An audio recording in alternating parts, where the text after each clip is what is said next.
وَإِذِ ابْتَلَى إِبْرَاهِيمَ رَبُّهُ بِكَلِمَاتٍ فَأَتَمَّهُنَّ। যে হে রাসূল, আপনি ওই সময়ের কথা স্মরণ করেন। কি বিষয়? যখন ইব্রাহিমের রব তাকে বেশ কিছু বিষয়ে পরীক্ষা করেছে। আল্লাহ তাআলা বলেন যে হে রাসূল মুহাম্মদ সাল্লাল্লাহু আলাইহি ওয়াসাল্লামকে আল্লাহ তাআলা বলেন যে আপনি ওই বিষয়গুলোকে একটু স্মরণ করেন। কি বিষয়? ইব্রাহিমের রব তাকে যেই বিষয়গুলোতে পরীক্ষা করেছেন সেই বিষয়গুলোর কথা একটু কি করেন? স্মরণ করেন।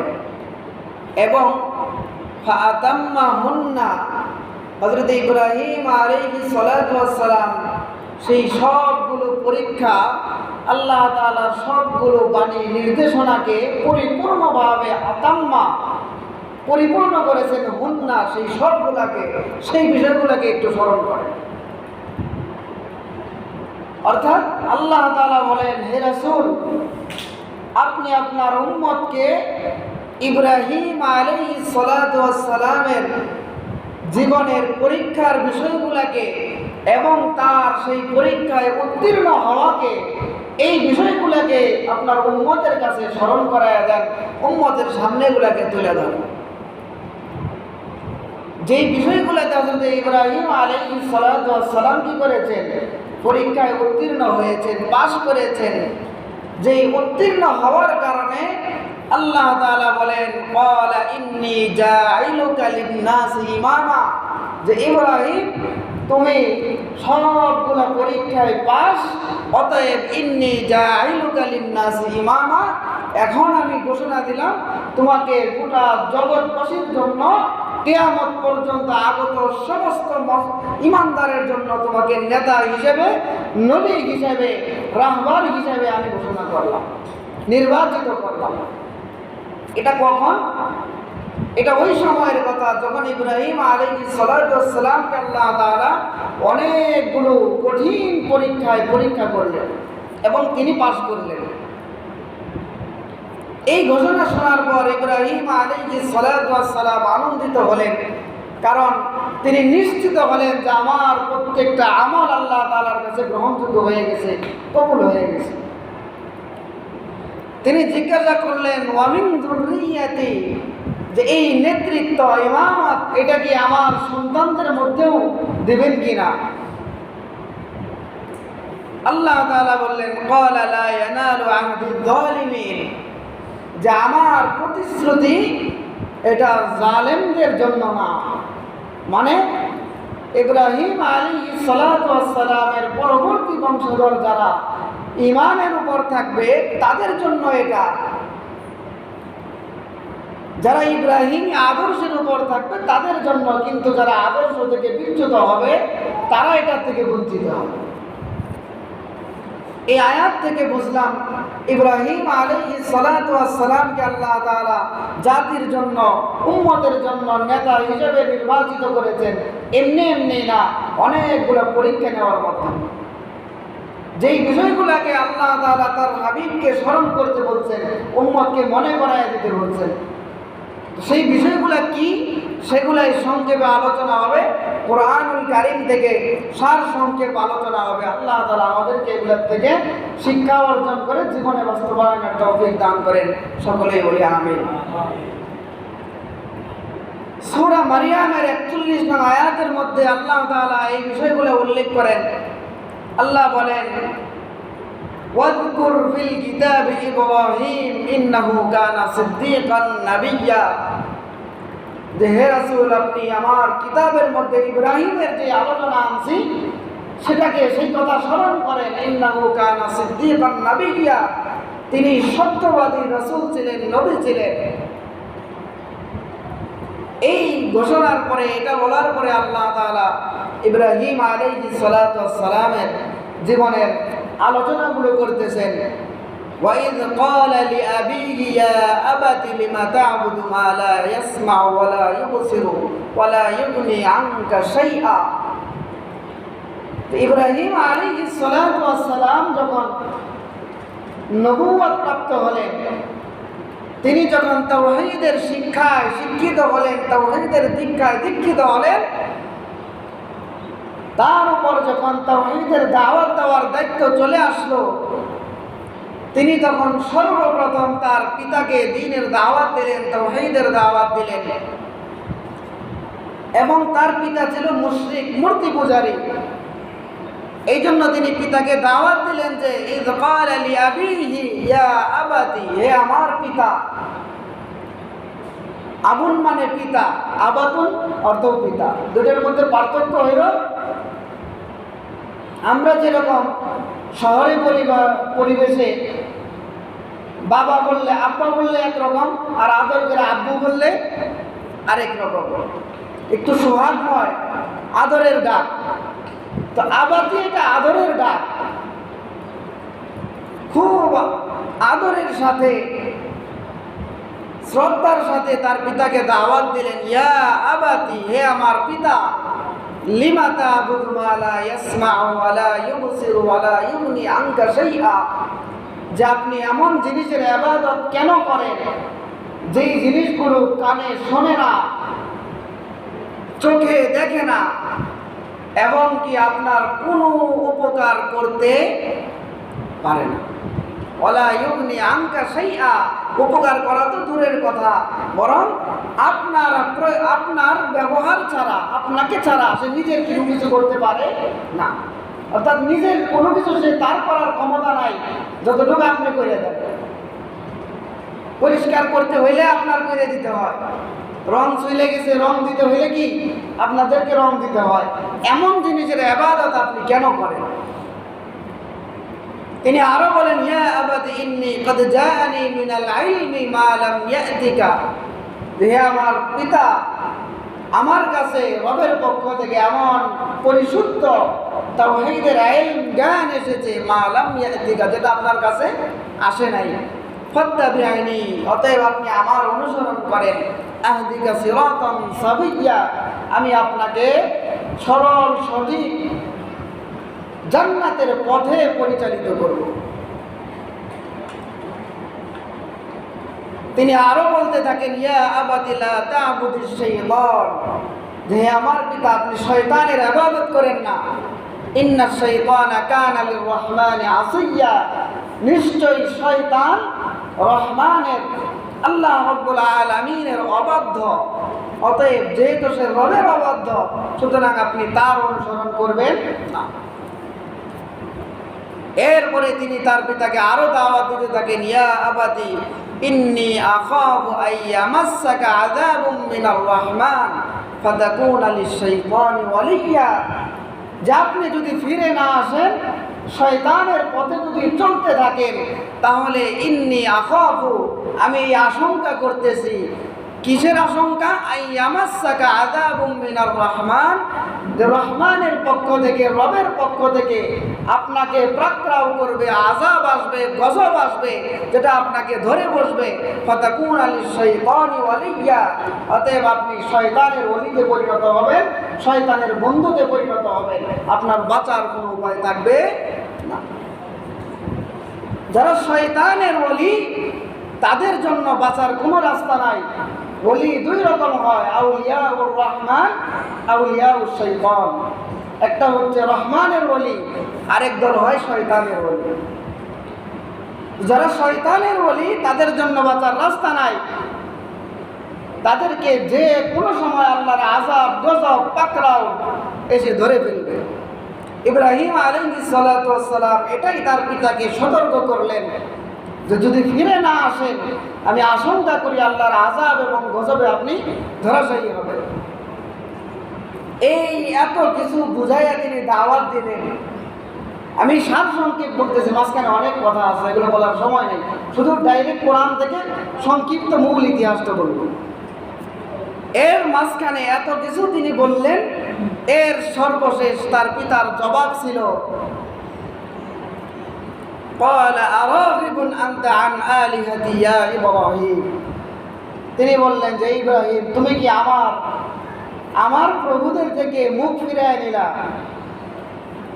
মানে তার পিতা উল্টা ইব্রাহিম আলাইহিস সালাতু ওয়াস সালামকে বলতেছে আরাগিবুন আনতা আন আলিহাতি ইয়া ইব্রাহিম, হে ইব্রাহিম তুমি কি আমার প্রভুদের থেকে বিচ্ছিন্ন হয়ে গেলা, মুখ ফিরিয়ে নিলা, নিরাশ হয়ে গেলা। লাইল্লাম তানতাহি লাআরজুমান্নাকা ওয়াহজুরনি মালিয়া। এরপরে তার পিতা তাকে হুমকি দিতেছে লাইল্লাম তানতাহি, জেনে রাখো সাবধান, তুমি যদি আমার রবের বিরুদ্ধাচরণ করা থেকে বিরত না থাকো, লাআরজুমান্নাকা আমি তোমাকে রজম করব, শাস্তি দেব। রজম মানে পাথর নিক্ষেপ করা। এখানে মুফাসসিরিনে ইকরাম লেখেন এটা দুইটাই উদ্দেশ্য, শারীরিক শাস্তি এবং মৌখিক গালমন্দ, মৌখিকভাবে সামাজিকভাবে তাকে বয়কট করার, যা করা দরকার, যা বলা দরকার তার বিরুদ্ধে মৌখিক শারীরিক সব ধরনের শাস্তি তোমাকে দিবে। কিন্তু এরপরেও যেহেতু সন্তান হিসাবে একটু মায়া আছে, এই জন্য বলতেছেন ওয়াহজুরনি মালিয়া, এর চাইতে ভালো তুমি আমার থেকে অনেক দূরে সরে যাও, কারণ আমার কাছে থাকলে আমি আমার দিন ছাড়বো না, আমার সম্প্রদায় থেকে আমি বিচ্ছিন্ন হব না। আর তুমি যদি এইভাবে দাওয়াত দাও তো আমি পিতা তোমার বিরুদ্ধে কি করবো, অ্যাকশন করবো। ওয়াহজুরনি মালিয়া, অতএব তুমি আমার থেকে দূরে সরো। তিনি দাওয়াত গ্রহণ করলেন না। হযরত ইব্রাহিম আলাইহিস সালাতু ওয়াস সালাম এই কথা শোনার পরে বললেন ক্বালা সালামুন আলাইকা, তিনি বললেন ঠিক আছে আপনার উপর শান্তি বর্ষিত হোক। সাআস্তাগফিরু লাকা রাব্বি ইন্নাহু কানা বি হাফিয়্যা, যে আমি আমার রবের কাছে আপনার জন্য ক্ষমা প্রার্থনা করব, দোয়া করব, হেদায়েতের জন্য দোয়া করব। এখানে ইব্রাহিম আলাইহিস সালাতু ওয়াস সালাম তার পিতার জন্য ইস্তিগফার করতে চাইছেন। এটা ভিন্ন প্রসঙ্গের মধ্যে লম্বা আলাপ আছে। সারমর্ম হইল এটা এক সময় তিনি বলেছিলেন, কিন্তু এখান থেকে আল্লাহ তাআলা এটাকে সতর্ক করে দিয়েছেন যে পিতা যেহেতু মুশরিক তার জন্য ইস্তিগফার করার সুযোগ নাই। কিন্তু এখানে উদ্দেশ্য হবে প্রথম সময়ে যখন দাওয়াত গ্রহণ না করলেন তখন ইব্রাহিম আলাইহিস সালাতু ওয়াস সালাম ইস্তিগফার দ্বারা তার জন্য দোয়া উদ্দেশ্য নিয়েছেন যে আমি আল্লাহ তাআলার কাছে দোয়া করব আল্লাহ যাতে তোমাকে হেদায়েতের পথে ফিরায় আনেন।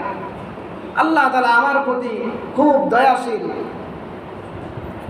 অর্থাৎ তিনি আশাবাদী যে তার দোয়া আল্লাহ কবুল করবেন।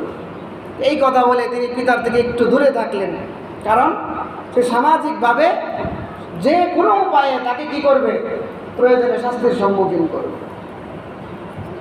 পিতাকে প্রথম তিনি দাওয়াত দিলেন, কিন্তু তার দাওয়াত গ্রহণ করলো না। গ্রহণ করার পরিবর্তে তাকে আরো কি বলা হলো, দূরে যাও, না হলে তোমাকে কি করা হবে, শাস্তি দেওয়া হবে। এরপরে ইব্রাহিম আলাইহিস সালাতু ওয়াস সালাম চিন্তা করলেন যেহেতু পিতা দাওয়াত গ্রহণ করে নাই, তো আমি আমার সম্প্রদায়ের আরো যারা আছে তাদেরকে দাওয়াত দেই। আল্লাহ তাআলা এই ঘটনা কোরআনে উল্লেখ করে বলেন ক্বালা ইন্নী সাকিম। এই দাওয়াতের উপলক্ষ্যটা কি ছিল? দাওয়াতের উপলক্ষ তিনি যখন দাওয়াত দিবেন এর আগেই যখন প্রমাণিত হয়ে গেল তিনি মূর্তির বিরুদ্ধে, তার বাবাকে মূর্তির বিরুদ্ধে দাওয়াত দিতেন, সমাজে এটা মোটামুটি জানাশোনা হয়ে গেছে। তো বাবার হুমকির কারণে তিনি তুলনামূলক কি থাকলেন, শান্ত থাকলেন, চুপ থাকলেন। এর মধ্যে বিশাল মেলার আয়োজন হইল, সবাই তারে ধরলো যে চলো যাই, মেলায় যাই। তিনি চিন্তা করলেন মেলায় তো যাওয়া যাবে না, দাওয়াতের একটা উপলক্ষ তৈরি করতে হবে। তিনি বললেন ইন্নী সাকিম, আমি অসুস্থ, আমি মেলায় যেতে পারবো না। তিনি অসুস্থ বললেন, যদিও শারীরিকভাবে অসুস্থ ছিলেন না, কিন্তু উদ্দেশ্য হইল মানসিকভাবে দিলের দিক থেকে সুস্থ না, অসুস্থ। কারণ তার পুরা সম্প্রদায় জাহান্নামের দিকে ছুটতেছে, তিনি তাদেরকে ফিরাইতে পারতেছেন না, এই কারণে মানসিকভাবে তিনি কি অসুস্থ। তিনি যখন গেলেন না তো তার সম্প্রদায় তাকে ছাড়াই মেলায় চলে গেল। ফাতাওয়াল্লাউ আনহু মুদবিরিন, তারা তাকে ছেড়ে মেলায় চলে গেল। ফারাগা ইলা আলিহাতিহিম ফাকালা আলা তাকুলুন। এই ফাঁকে এলাকার সবচেয়ে বড় মন্দির যেটা, সেই মন্দিরে তিনি প্রবেশ করলেন এবং বললেন, মন্দিরে যায় দেখলেন সামনে খাবার রাখা। তিনি যে প্রথম বললেন, আলা তাকুলুন, কিরে কি ব্যাপার, তোরা কি খাওয়া দাওয়া করতে পারস না? এইভাবে নষ্ট হইতেছে খাবার, মাছি বসে রয়েছে। মা লাকুম লা তানতিকুন, কি ব্যাপার, কোনো কথারও দেখি জবাব দেয় না। কি মা লাকুম, কি হইল? লা তানতিকুন, যে কোনো কথা বলো না। কাদেরকে বলতেছে? মূর্তিদেরকে। মূর্তি তো কথা বলতে পারে না, এটা স্বাভাবিক। উদ্দেশ্য হইল দাওয়াতের একটা উপলক্ষ তৈরি করা। এজন্য তিনি এমনিই বলতেছেন, মা লাকুম লা তানতিকুন, কি হইল, কথা বলতে পারো না? ফারাগা আলাইহিম দারবাম বিল ইয়ামিন, এই কথা বলার পরে তিনি আর দেরি করলেন না, একেবারে সজোরে আঘাত করলেন মূর্তিগুলাতে, তাকে ভাঙ্গা চুরমার করে ফেললেন। অন্য আয়াতের মধ্যে আসছে ফাজা আলাহু জুদাদান, ভাঙছেন তো ভাঙছেন, এমনি ভাঙেন, একেবারে চূর্ণ বিচূর্ণ করে ফেলছেন। এই কাহিনী ঘটার পরে যখন সম্প্রদায় আসলো, আসার পরে দেখে যে মূর্তি তো সব ভাঙ্গা শেষ, এবং তিনি বড়টার ঘাড়ে কোরাল রেখে দিলেন, ছোটগুলারে ভাঙ্গে বড়টার ঘাড়ে রাখলেন। সম্প্রদায় ফিরে আসলো, আসার পরে সবার সন্দেহ হয় ইব্রাহিমের দিকে, কারণ এই অঞ্চলের মধ্যে মূর্তির বিরুদ্ধে একজনই দাওয়াত দেয়, সেই ইব্রাহিম, সুতরাং তাকে ডাকো। সবার সম্মুখে, জনসম্মুখে তাকে ডাকা হলো, জিজ্ঞাসাবাদ করা হলো। সর্বশেষ তিনি বললেন, বাল ফাআলাহু কাবীরুহুম, বাল ফাআলাহু কাবীরুহুম হাযা, এটা আমি করতে যাব কেন, এটা তো তাদের বড়টাই করছে, এটা বড়। সে চিন্তা করছে আমি এত বড়, আমার উপস্থিতিতে তোদের আবার পূজা কেমনে করে, এটা তার সহ্য হয় না, এই জন্য সে বাকিগুলারে ভাঙছে। তাকে যেয়া ধরে।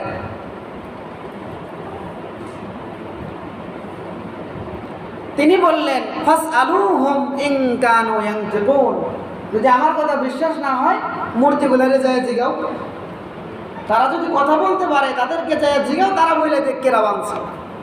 যেহেতু তোমাদের রব, তাদেরকে যে জিজ্ঞাসা করো ভাঙছে কে, তারা বলুক, তারা যেটা বলবে ওইটাই রাইট, তাদেরকে জিজ্ঞাসা করো। সম্প্রদায় তো বুঝে গেলে, তো সাংঘাতিক লোক, তো চান্স খুঁজতেছে, উদ্দেশ্য ভিন্ন কিছু। থুম্মা নুকিসু আলা রুউসিহিম, অতঃপর তারা দেখলো যে এইভাবে তো তাকে ফাঁসানো যাবে না, তারা নিজেদের উপরে দায় নিল যে ব্যর্থতা আমাদের, আমরা আমাদের রবকে কি করতে পারি নাই, হেফাজত করতে পারি। কেমন রব, তার বান্দারা বলতেছে কি আমাদের ব্যর্থতা, রবের হেফাজত তার বান্দারা করতে পারে না। লাকাদ আলিমতা মা হাউলা ইয়ানজিলুন, এবার বলতেছে ইব্রাহিম তুমি তো জানো যে এরা কথা বলতে পারে না, এই কথা বলার উদ্দেশ্য কি যে তাদেরকে জিজ্ঞাসা করো। যখনই তারা এই কথা বলছে, এটার অপেক্ষায় ছিল হযরত ইব্রাহিম। যখনই বলল যে লাকাদ আলিমতা মা হাউলা ইয়ানজিলুন, তুমি তো জানোই নিশ্চয়ই যে এরা কথা বলতে পারে না, এটা বলার সাথে সাথে ইব্রাহিম আলাইহিস সালাতু ওয়াস সালাম বললেন, ক্বালা আফাতা'বুদুনা মিন দুনিল্লাহি মা লা ইয়ানফাউকুম শাইআন ওয়া লা ইয়াদুররুকুম, তিনি বললেন তাহলে কি তোমরা এমন জিনিসের ইবাদত করো আল্লাহকে বাদ দিয়া, যারা তোমাদের কোনো উপকারও করতে পারে না, কোনো ক্ষতিও করার ক্ষমতা রাখে না। এমন জিনিসের ইবাদত করো যারা কথাও বলতে পারে না, নিজের উপকারও করতে পারে না, সামনে খাবার দিয়ে রাখছো, সেই খাবারের মাছি পর্যন্ত তাড়াইতে পারে না, নিজেদেরকে কে মারলো সেটাও বলতে পারে না, নিজেরও উপকার করতে পারে না, তোমাদেরও উপকার করতে পারে না, ক্ষতি করারও ক্ষমতা রাখে না, আল্লাহর পরিবর্তে তোমরা কি এমন জড় পদার্থের ইবাদত করো। উফিল লাকুম ওয়া লিমা তা'বুদুনা মিন দুনিল্লাহ, আফসোস তোমাদের জন্য এবং আল্লাহকে ছাড়া যা কিছুর ইবাদত করো এগুলোর জন্য আফসোস। আফালা তা'কিলুন, তোমরা কি এটা বুঝবে না, তোমাদের আকল বিবেকের মধ্যে কি এটা ধরবে না যে আল্লাহ তাআলাকে বাদ দিয়া এমন জিনিসের ইবাদত করতেছো যারা নিজেদেরই হেফাজত করতে পারে না। এই কথা যখন তিনি বললেন, তারা বলল ক্বালু হাররিকুহু ওয়ানসুরু আলিহাতাকুম ইন কুনতুম ফাইলিন। তারা বলল যে এর সাথে তো কথাই পারা যাবে না, যুক্তিতে হেরে গেছি, শেষ, এখন অন্য কোনো রাস্তা নাই, এখন বল প্রয়োগ করা, এর ধরো, এরকে আগুনে জ্বালায়া দাও। এরপরের ইতিহাস জানেন, লম্বা ইতিহাস, বিশাল অগ্নিকুণ্ডকে দীর্ঘদিন জ্বালায়া উত্তপ্ত করা হলো। এরপরে ইব্রাহিম আলাইহিস সালাতু ওয়াস সালামকে যে আগুনের মধ্যে নিক্ষেপ করা হলো। আল্লাহ তাআলা বলেন কুলনা ইয়া নারু কুনি বারদাও ওয়া সালামান আলা ইব্রাহিম, যে হে আগুন, আমি আগুনকে বললাম যে হে আগুন, তুমি ইব্রাহিমের জন্য ঠান্ডা আরামদায়ক হয়ে যাও। ইব্রাহিম আলাইহিস সালাতু ওয়াস সালাম চাইলে তাদের সাথে কম্প্রোমাইজ করে দাওয়াতের অবস্থান থেকে সরে আইসা আগুন থেকে বাঁচতে পারতেন, কিন্তু তিনি সেটা করেন নাই। বরং তিনি বলছেন দাওয়াতের কারণে যদি, তাওহীদের কারণে যদি আগুনে যাইতে হয় কোনো সমস্যা নাই, আমি আগুনে যাইতেও প্রস্তুত। এবং বাস্তবেই তাকে আগুনেই নিক্ষেপ করা হলো। আল্লাহ তাআলা সেই আগুনের মধ্যে তাকে শান্তিতে রাখলেন। অগ্নিকুণ্ডের মধ্যে বেহেশতের একটা টুকরা তার জন্য আল্লাহ তাআলা বানিয়ে দিলেন। আল্লাহ তাআলা এটাকে বলেন ওয়া আরাদু বিহি কাইদান ফাজআলনাহুমুল আখসারিন। তারা চক্রান্ত করেছিল ইব্রাহিমের বিরুদ্ধে, তাকে কি করবে, জ্বালায়া ধ্বংস করে দিবে, শেষ করে দিবে। আল্লাহ তাআলা বলেন ফাজআলনাহুমুল আখসারিন, যে আমি তাদেরকে ক্ষতিগ্রস্ত করে দিলাম, তাদের এই চক্রান্ত বিফল হয়ে গেল। তারা আগুনে ফেলছে ঠিক, কিন্তু ইব্রাহিমকে জ্বালাইতে পারে। অগ্নিকুণ্ডের মধ্যে লম্বা ইতিহাস আছে, এগুলো আপনারা জানেন, অনেকবার শুনছেন, এই জন্য এগুলো রিপিট করার দরকার নাই। ইব্রাহিম আলাইহিস সালাতু ওয়াস সালামকে ফেরেশতারা এসে, জিবরিল আলাইহিস সালাম এসে সাহায্যের জন্য আবেদন করেছে। তিনি বলেছেন দরকার নাই, আমি যেই মালিকের জন্য আগুনে আসছি তিনি আমাকে দেখতেছেন, যা করার তিনি করবেন। এরকম পরীক্ষার পরে আল্লাহ তাআলা ইব্রাহিমকে ইমাম বানাইছেন, এমনি না। এই অগ্নিকুণ্ড থেকে তিনি যখন বের হইলেন, বের হওয়ার পরে তিনি আরেক অঞ্চলে গেলেন। সেখানে পূর্ব প্রাচীন নাম ছিল হিরান। তারা পূজা করত নক্ষত্রের। কিসের পূজা করত? তারকা রাজির, চাঁদের, সূর্যের, নক্ষত্র রাজির পূজা করত। তিনি তাদেরকে দাওয়াত দেওয়ার জন্য কৌশল অবলম্বন করলেন। কি কৌশল? আল্লাহ তাআলা কোরআনে বলেন ফালাম্মা জান্না আলাইহিল লাইল, যখন রাত্র হলো, যেহেতু তারা কি করে, তারকার পূজা করে, তো রাত্র পর্যন্ত অপেক্ষা করলেন। যখন রাত্র হয়ে গেল, রাআ কাওকাবান, তিনি তারকা দেখলেন।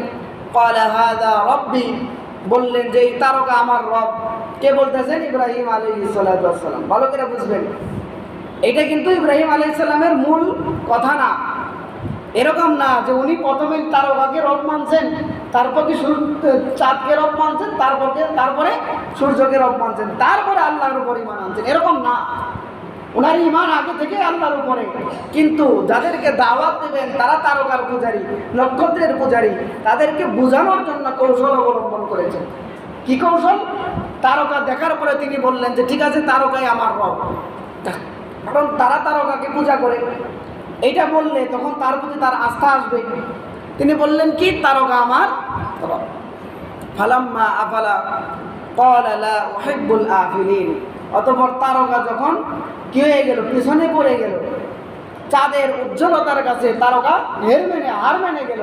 তিনি বললেন যে আমি, যারা হার মানে, পিছনে পড়ে যায়, আমি তো তাদেরকে পছন্দ করি না রব হিসাবে। যে নিজেই পিছনে থাকে সে আবার রব হয় কেন? ফালাম্মা রাআল কমারা বাযিগান ক্বালা হাযা রাব্বি ফালাম্মা আফালা ক্বালা লাইন লাম ইয়াহদিনি রাব্বি লাআকুনান্না মিনাল কওমিজ যালিমিন। অতঃপর যখন দেখলেন চাঁদ উঠছে বিশাল আলো নিয়ে, তিনি বললেন চাঁদই রব। উদ্দেশ্য হলো তাদেরকে বোঝানো। অতঃপর দেখলেন চাঁদও কি হয়ে গেল, রাত শেষে বিলীন হয়ে গেল। সূর্যের তাপের সামনে চাঁদ কি নাই। তিনি বললেন যে না না, এটাকেও তো রব মানা যায় না। আমার রব যদি আমাকে আসলে হেদায়েত না দেন তো আমার ধ্বংস ছাড়া কোনো উপায় নাই। এই কথাগুলো কাদেরকে বলতেছেন? নক্ষত্রের পূজারীদেরকে বলতেছেন। ফালাম্মা রাআশ শামসা বাযিগাতান ক্বালা হাযা রাব্বি হাযা আকবার। যখন সূর্য উঠলো তিনি বললেন যে ঠিক আছে, তাইলে সূর্যই রব, এটাই তো সবচেয়ে বড়, দেখা যায়, পাওয়ার বেশি। বেলা শেষে দেখলেন সূর্যও ডুবে যায়, সূর্য অস্তমিত হয়ে যায়। তখন তিনি বললেন, ফালাম্মা আফালাত ক্বালা ইয়া কওমি ইন্নী বারিউম মিম্মা তুশরিকুন।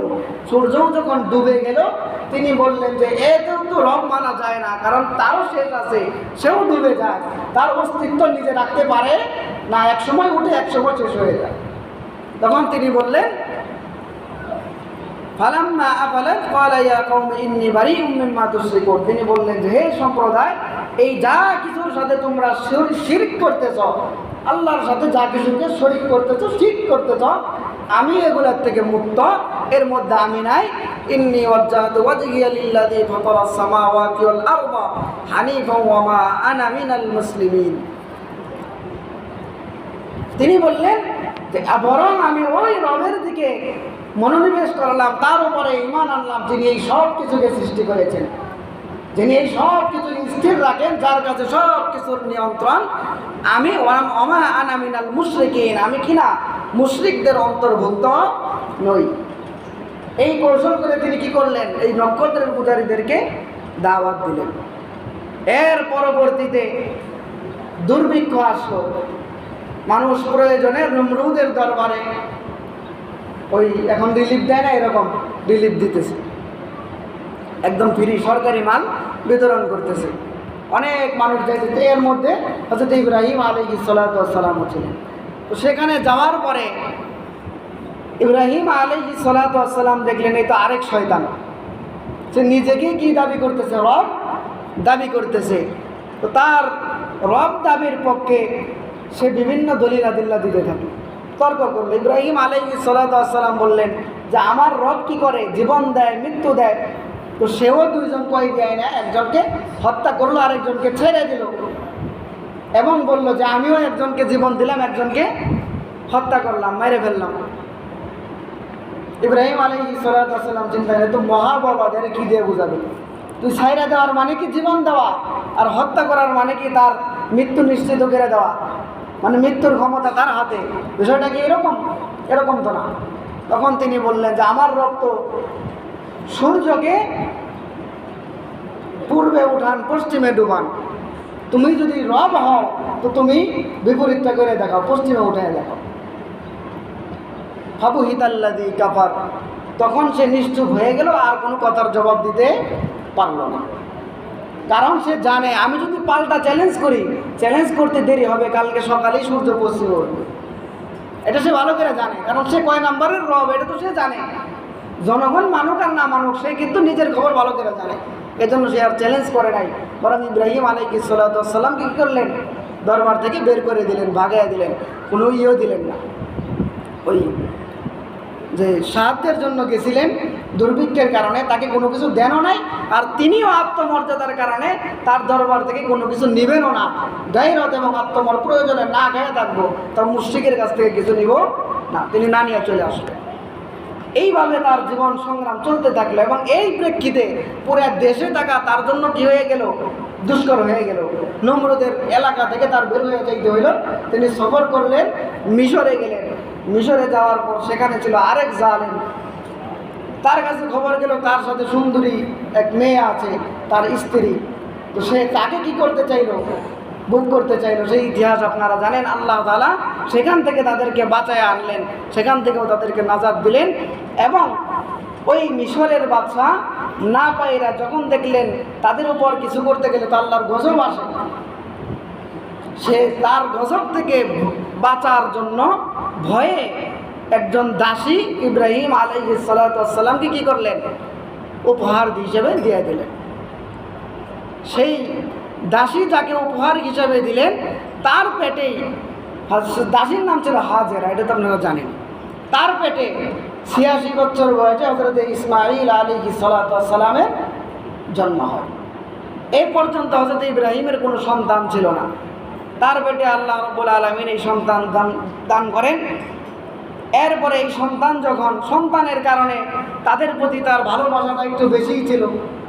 এই জন্য আরেক স্ত্রী, তিনি কি হয়ে গেলেন, একটু রাগান্বিত হলেন। বিশাল কাহিনী। এক পর্যায়ে আল্লাহর আদেশে সন্তান এবং স্ত্রীকে কি করলেন, কাবার প্রান্তরে, মক্কায় মরু প্রান্তরে, একেবারে যেখানে কোনো ফসলই হয় না, ওই জায়গায় রেখে চলে আসলেন।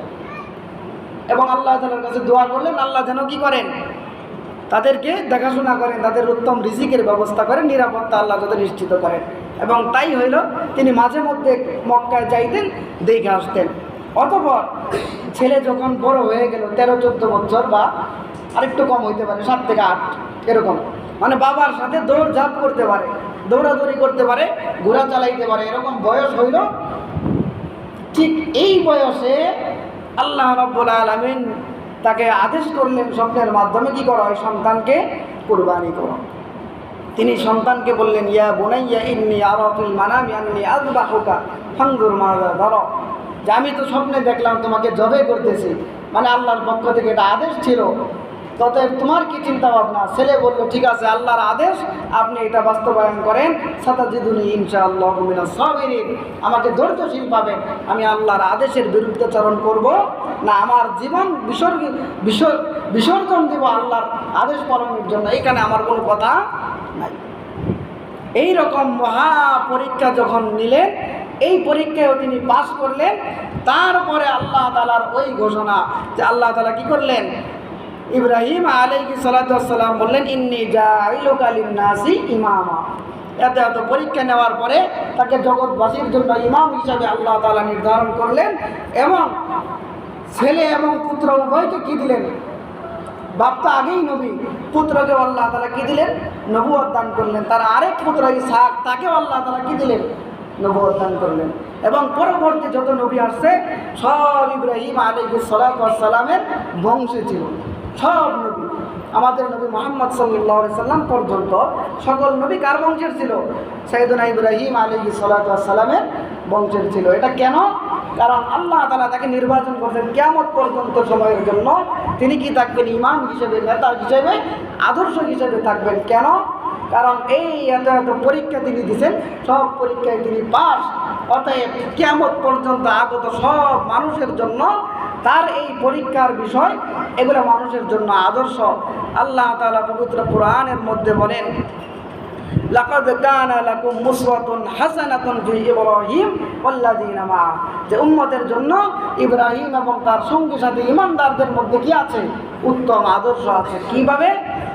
জীবনের প্রতিটা ক্ষেত্রে তাওহীদের উপর, ঈমানের উপর, ইসলামের উপর সব প্রতিকূলতার বিপরীতে দাঁড়ায় কিভাবে অবিচল থাকতে হয়, সেই শিক্ষা, সেই আদর্শ কার মধ্যে আছে, ইব্রাহিম এবং তার পরিবারের মধ্যে, তার সন্তানদের মধ্যে আছে।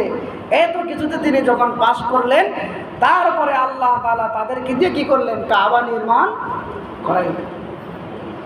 এবং আল্লাহ বললেন, ওয়াতাহহির বাইতিয়া লিত-তাইফিন, যে আমার ঘরকে তওয়াফকারীদের জন্য, রুকুকারীদের জন্য, সিজদাকারীদের জন্য কি করো, পবিত্র করে দাও। ঘরের খাদেম আল্লাহ তাআলা কি করলেন, তার খলিল এবং তার সন্তানকে ঘরের বাইতুল্লাহর খাদেম বানাইলেন, পুনর্নির্মাণকারী বানাইলেন। এটা কখন করছেন? যখন এত সব পরীক্ষায় তারা কি করে আসছেন, পাশ করে আসছেন। এবং তার জীবনের আদর্শটা আল্লাহ তাআলা এইভাবে উল্লেখ করছেন সর্বশেষ, কদ কানাত লাকুম উসওয়াতুন হাসানাতুন ফি ইব্রাহিম ওয়াল্লাযীনা মাআহু, যে ইব্রাহিম এবং তার সঙ্গীদের মধ্যে আছে উত্তম আদর্শ। কোন ক্ষেত্রে, কিভাবে? ইয ক্বালু লিকাওমিহিম ইন্না বুরাআউ মিনকুম ওয়া মিম্মা তা'বুদুনা মিন দুনিল্লাহ, যখন তিনি একেবারে সব কিছুর বিরুদ্ধে যায়, শত প্রতিকূলতার মধ্যেও সম্প্রদায়ের বিরুদ্ধে যায় স্পষ্ট বললেন যে তোমরা যা কিছুকে শিরিক করতেছ, আমি এগুলোর থেকে মুক্ত। কাফারনা বিকুম ওয়াবাদা বাইনানা ওয়া বাইনাকুমুল আদাওয়াতু ওয়াল বাগদাউ আবাদান হাত্তা তু'মিনু বিল্লাহি ওয়াহদাহ, এবং আমাদের এবং তোমাদের মাঝখানে স্থায়ী শত্রুতা স্থাপিত হলো যতক্ষণ না তোমরা তাওহীদের পথে ফিরে আসো, এই পর্যন্ত তোমাদের সাথে আমাদের আর কোনো সম্পর্ক নাই।